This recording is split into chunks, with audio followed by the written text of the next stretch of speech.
Game on, everybody, and welcome to another video. In this video, we are going to be discussing the top 5 cards per ink in Ursula's Return. Let's get started. So first up, we're going to start with Amber. I have right here, look at this family. It is a sing together song of 7 costs, and one of its pros is that it's an inkable card that does the ability to look at the top 5 and then add 2 characters from your deck, and then you can replace the rest in the bottom in any order. And I'm not too sure how good the sing together mechanic is, so I'm a bit weary about this, but chances that this is probably pretty good at, considering it also even has an enchanted rare. But we'll go ahead and move on to the next card. I wanted to highlight Amelia Madrigal. I did some translation over the top, so this isn't the card in English, but anyways, it is technically the very first tutor of the game.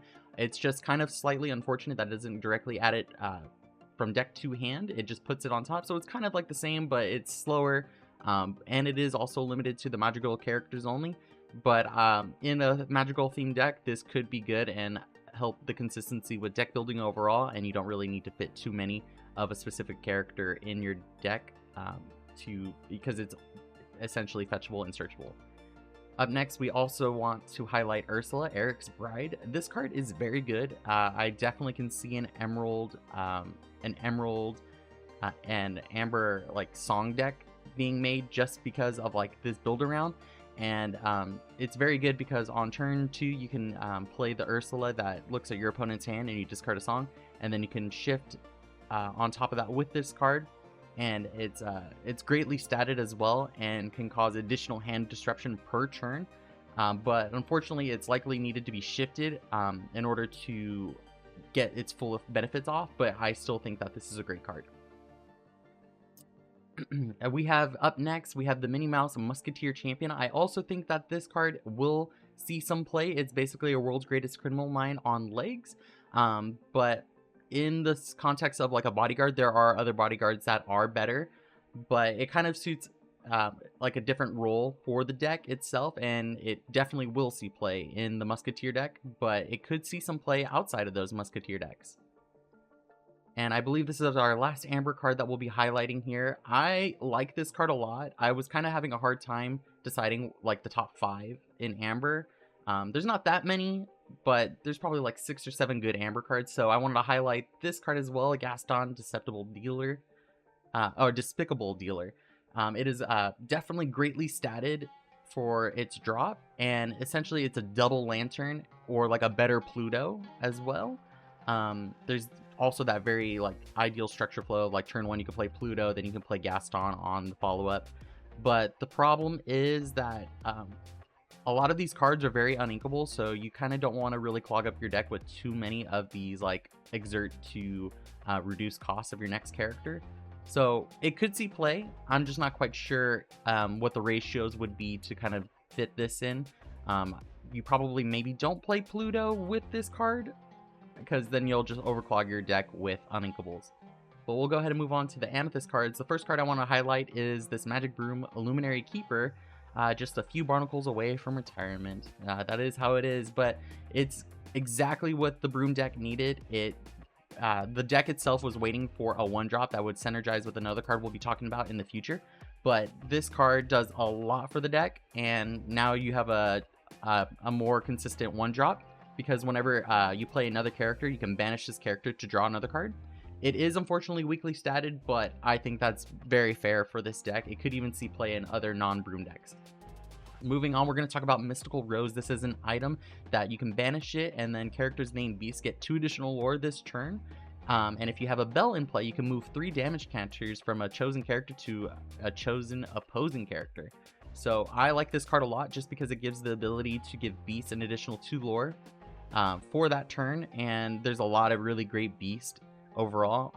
The problem is that I think the decks that would play this doesn't really have that great item recursion, because that's limited to Sapphire, unfortunately.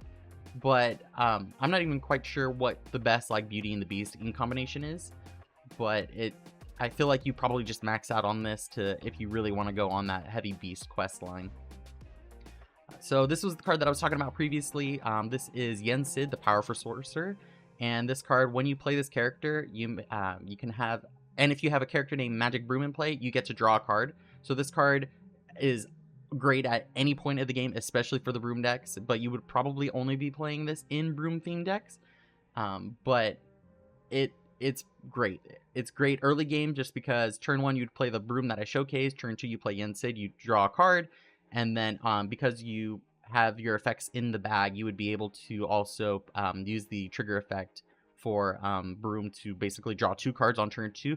But I'm not too sure if that's the actual ideal play, because on turn 3 is maybe when you want to do is play a third broom down. So turn 1 1 drop broom, turn 2 Yensid, turn 3 any broom, and then Yensid can now quest for 3, and that just sounds great. So like I said, it's great in the early game, it's great in the late game. But moving on, we're going to go ahead and talk about this Amethyst card, Ursula, Sea Witch Queen. It is a shift character. It's greatly statted for its line, and it does have that floodgate-like ability. And if, for people who don't know, floodgates are basically cards that exist to prevent other mechanics in the game. So that's what she is. The only problem is that this character, whenever this character quests, well, I'm sorry. So when other character, because it's on the board, it doesn't allow any other songs to be sung. Like you can still play songs, but like you can't have a character sing a song. So it kind of conflicts with the emerald themed Ursulas. But overall, I think if you play a deck that isn't song focused anyways, you could just throw this in here and counter a lot of song themed decks. But I think this is probably the best Amethyst card from this set. We have Bruno Madrigal, Undetected Uncle. It does have the evasive stat. It's got it's essentially a 3 lore per turn. If you're able to like stack your deck in a very specific way. But this is very much a build around kind of card that is more combo heavy, so I didn't nix it on the combo or on the cons here for that specific reason. But I think this card will see play in non-magical themed decks. So we're gonna move on to the Emerald, and arguably this is like one of the best Emerald cards in this set. I just wanted to kind of talk about like a bunch of different Emerald cards, but I just dinged it because like if you play this card, you're for sure gonna have to play the evasive Pegasus, the 1/1 drop. But it's great for the Emerald aggro strats. It does exactly what it wants to do. It's a 5/3/3/2, and it gives evasive to all characters if you do shift it on. So it just needs that ability to do so. Turn 3, like turn 1 you'd play Curse Merfolk, turn 2 you play Flynn Rider, or like turn 1 you'd play the Pegasus to kind of guarantee that your follow-up turns are going to be evasive to like freely quest and such. But this is a great card.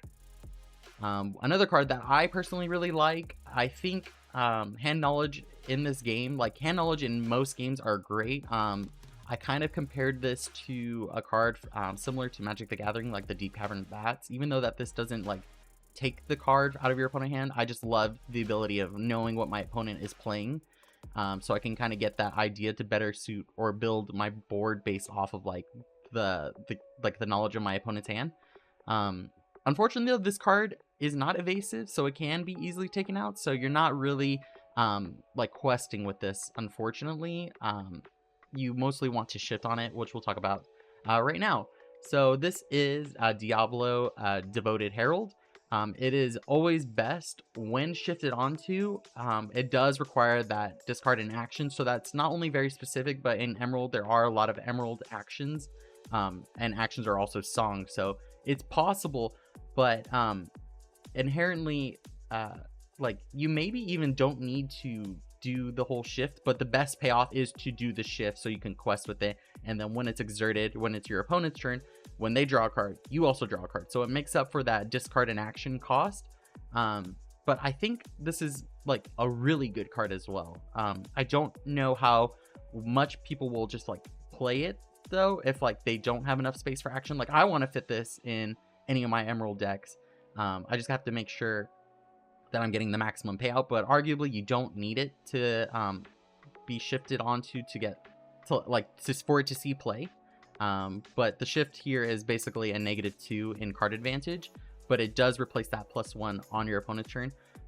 Even if your opponent lets it go, because it does have evasive, so it's a pretty difficult card to take to get rid of. That Pegasus card though might say otherwise, right? Because it's basically a really good emerald card that will always be evasive. But when it's exerted and your opponent uses like Let It Go or Let the Storm Rage on it, when they draw a card, you will also draw the card, because how it works is they'll deal the 2 damage and draw the card, or they'll draw the card from it, that exchange, and because it's on board, and then it gets removed from play because they drew a card while this card was exerted, you'll draw a card. So that is pretty good. I can see a lot of upside though from this card. And then one of the best cards I think in this set as well is We Don't Talk About Bruno. It's an action song for 5, and it can return a chosen character back to their hand, and then that player randomly discards a card. So it's potentially better than Let It Go, and can also have the benefit of triggering your discard effects. But one of the downsides is you can't always guarantee the discarded card will be the one that you removed, and maybe you do or don't, but usually, like with Let It Go, you'd be able to target that card on the board, and then that goes straight to the inkwell. You got rid of that specific problem. You can't guarantee with the randomization back to hand. And then my favorite emerald card from this set is definitely going to be Hidden Inkcaster. It is uninkable item for 2. When you play this item, you get to draw a card, so it immediately replaces itself, and it gives the really interesting effect that all cards in your hand count as having inkable. So it opens the board for very creative deck building, I think, because a lot of uninkable cards are very powerful, but it can cause it can be a problem that basically leads to cloggy deck building with way too many uninkables. But I did make a video on like the ideal inkable ratio, so if you guys want to check out that video, I strongly recommend watching it after this one. That showcases to you that you can play a more heavy uninkable count if you deck build correctly. Moving on to Ruby though, I wanted to quickly highlight Mulan Injured Soldier for a 1 drop. It is 2/3 with 1, and it enters play with 2 battle damage, and honestly that's like a bonus effect. We needed a very good shift target for Mulan, which I'll talk about in the future, or soon. But like I said, it's an amazing shift target with the added bonus of being able to set up a Rapunzel play. Unfortunately though, it does not. A lot of people like to play like 1/3 statted cards, and this card does not trade with those 1 cost, 1 strength, 3 willpower.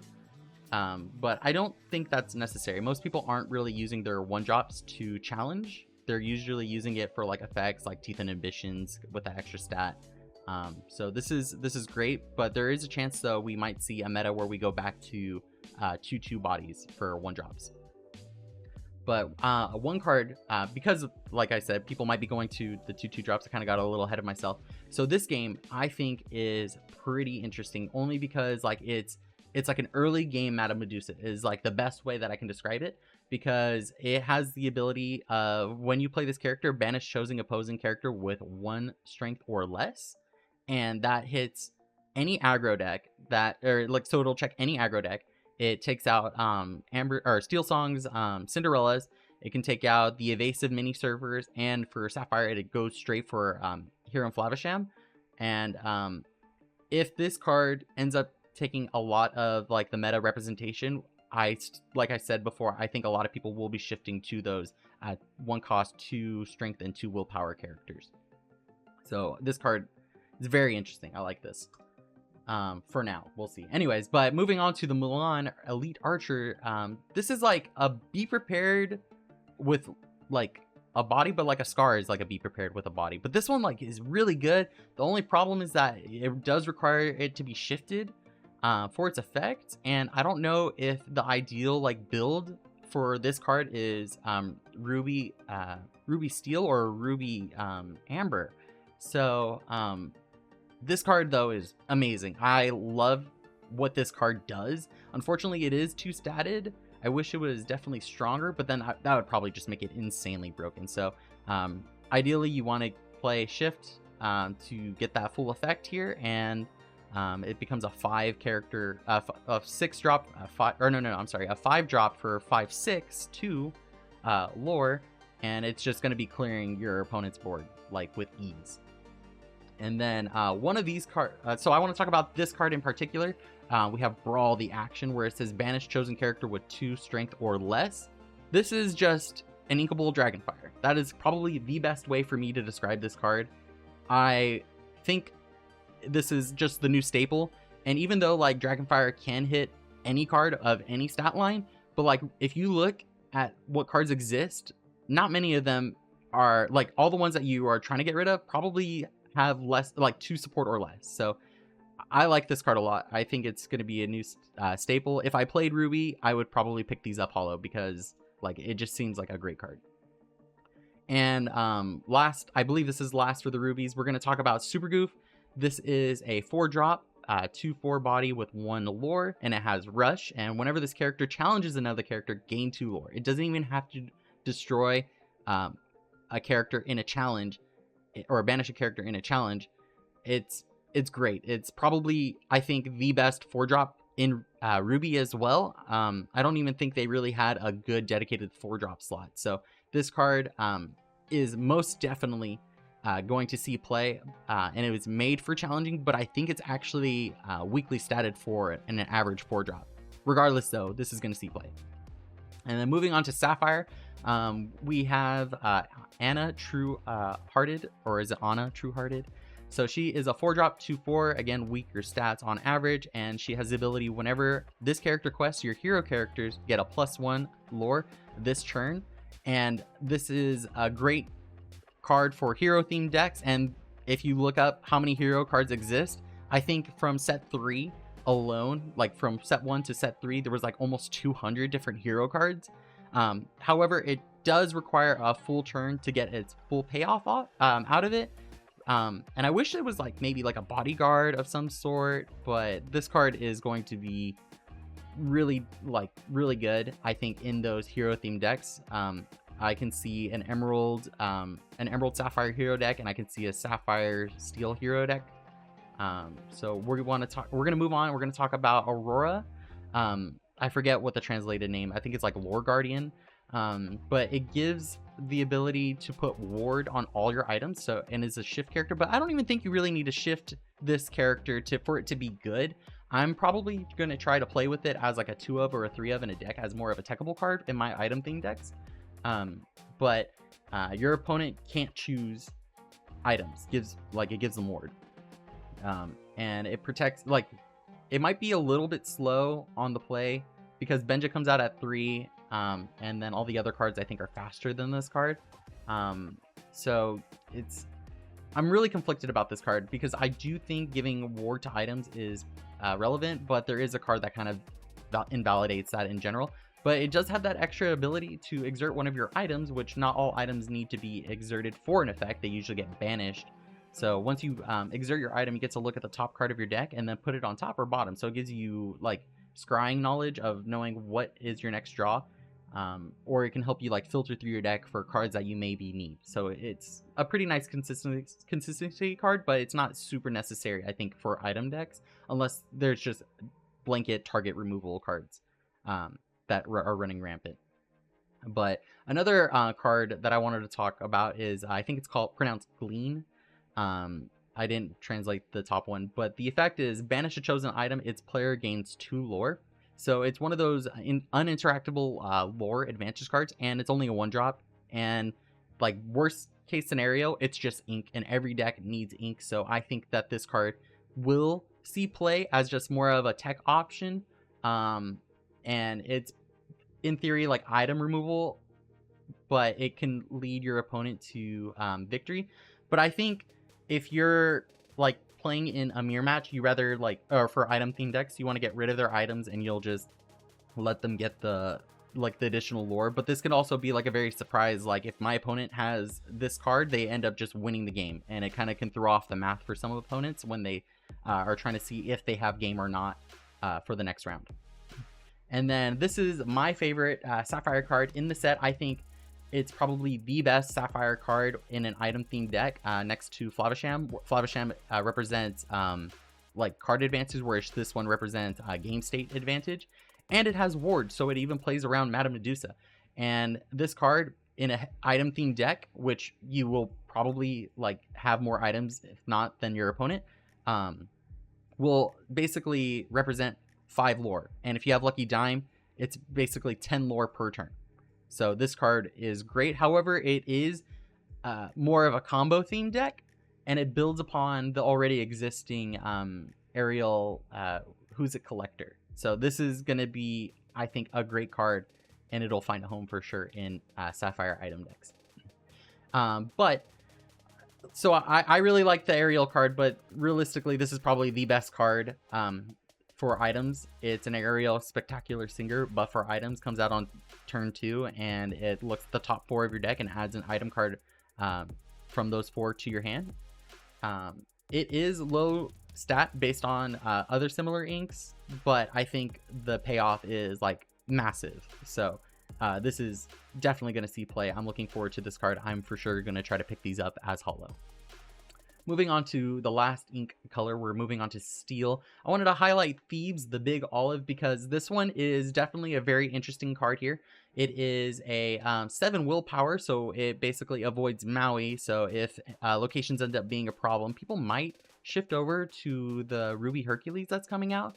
But Maui is just like an insane card that probably is going to be a very hard card to power creep, but regardless, so it kind of turns all your characters into Robin Hood, Champion of Sherwood, and you don't even really need to play this card on turn 2. It could be more of a surprise factor of on, let's say, I don't know, turn 8. That sounds like pretty late, right? But you could really play this card down for 2 ink, move a character here, and characters that are ready to challenge. So I mean, you don't even need to turn 3, turn 4. This card's actually great now that I think about it. So where you could play this down and move a character. So this card is like a 3 cost. You can see it as, and then a character that can challenge immediately. You could throw even a rush character down too, and gain immediately lore advantage. So this card doesn't passively give you lore, but it turns every card as a bonus effect of it also gains 2 lore.